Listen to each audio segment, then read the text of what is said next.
Week 3 of Ironman training is a recovery week, which does sound a bit unusual this early on, but I guess Training Road scheduled it this way so each of the training blocks lasts the right number of weeks. So this week's training actually started a day early on the Sunday, as I decided to reschedule the session that was scheduled for the Monday.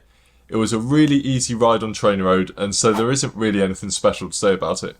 Heart rate stayed nice and low throughout, and it really was just a case of spinning the legs for an hour. On the Monday, I weighed in quite a bit heavier, which I'm putting down to having a pretty massive carvery on the Sunday.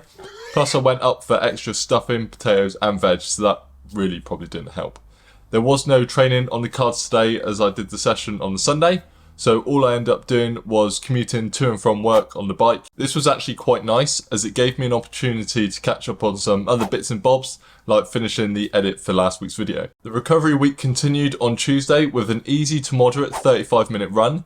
It had suddenly got really cold here in the UK and it was below freezing overnight, so I didn't want to risk the ice, especially when it was still dark outside in the morning. So I stuck to the treadmill and dual recorded my run on both the Stride app on my watch and Zwift just to do some more testing with my new foot pod. This run on the treadmill was similar to the last in the sense that it felt quite a bit harder than it should at the pace I was running. Plus my heart rate was quite high at around 150 beats per minute, exceeding that zone 2 threshold. I had issues with my heart rate monitor annoyingly dropping out a few times toward the end, so that was a bit frustrating, but not the end of the world. I have been considering one of those that goes around your arm instead of your chest, so if any of you use one, please do let me know how you find it and whether they are a bit more reliable than the chest straps. I ended up driving into work this day as Stacey was also in the office for a kit day, so that run was it for the Tuesday. On the Wednesday, I had another endurance ride to do on Training Road. Annoyingly, I woke up feeling a bit under the weather again, but it wasn't bad enough not to train. I will say that my heart rate seemed to be a bit high for the effort, but that's to be expected if I'm not feeling quite 100%. It seemed especially high on the commute into work, but I don't bother with my chest strap or anything like that for commuting, so just relied on what my watch was telling me, and we all know how inaccurate they can be, so I pretty much just ignored it. On the way home on the bike, we had a bit of hail, but this was actually a good test for the new cycling coat I picked up recently. I'll be doing a full review on it as soon as I've had a chance to test it in some really bad rain. Diet-wise, it hasn't been really very good this week so far. I found myself eating portions that are just too big and too many biscuits in the evening when they're simply not needed. Honestly, often I'm too full from tea, but I still find myself eating for the sake of it, and the scale reflected that this week. The diet is going to be a bit more of a focus going forward as time is ticking until both Outlaw Half Nottingham and our wedding. On Thursday, I was meant to go swimming, but as I still wasn't feeling quite right, I skipped that and decided to do a run session instead. It wasn't icy or anything like that on this day, so I ran outside, with the session being just 35 minutes of base running with 6 30-second strides thrown in at the end. It was chilly outside, but nice, and the run felt good. I am still struggling with my left foot rubbing a bit, so may end up having to buy some new trainers, unfortunately. I was trying to work out what could have caused this all of a sudden, and noticed that I have already run 500 kilometers in my Saucony Speed 2s, so they are probably due for replacement soon. I only really thought about this when I was chatting to my mate Mark about it. 500 kilometers is on the lower end of shoes needing to be replaced, and there are probably people out there that can run literally double that in a single pair.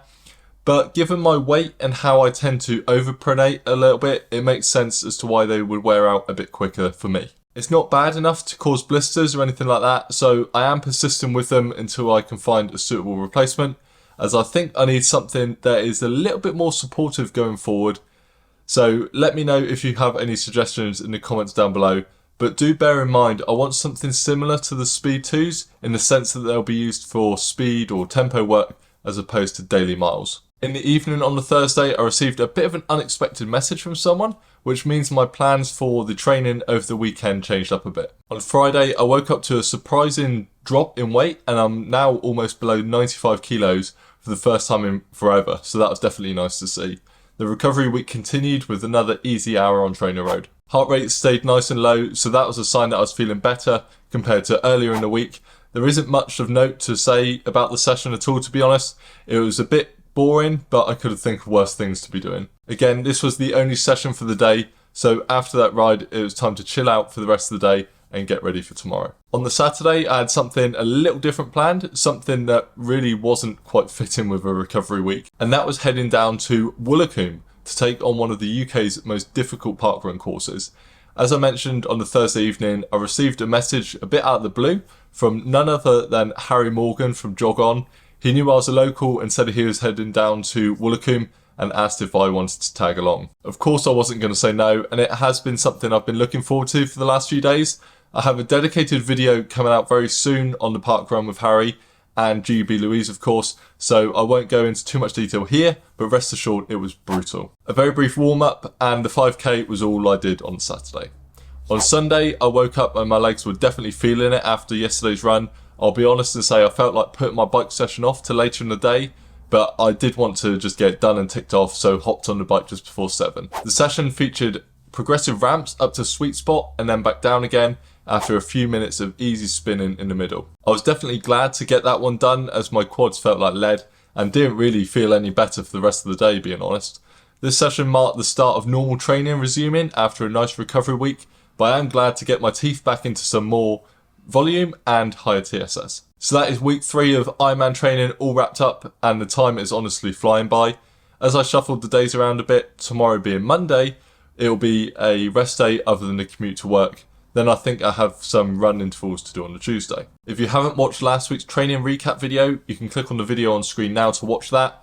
I'm also putting all of these into a playlist, so it'll be interesting to see what my training looks like towards the end of the season compared to now. Thank you so much for watching. Please drop the video a like if you enjoyed it, and I'll catch you in the next one.